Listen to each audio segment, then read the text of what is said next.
Sir, ito, binidyo ko sir to.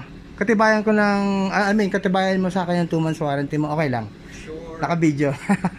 Well, magreklamo naman ako pa. ano sir, kasama na sa trust rating ko, na nagawa ko right away yung washing machine mo nung pinuntahan ko, samantalang sa ibang technician, 2 months ka naghintay, 2 weeks ka naghintay.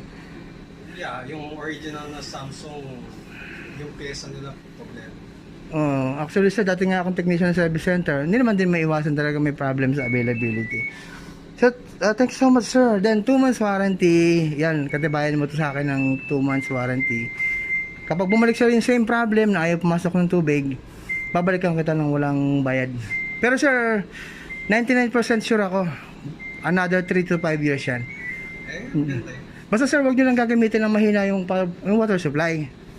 Ngayon, wala masyadong tubig. Oo. Pero no choice eh. Bukas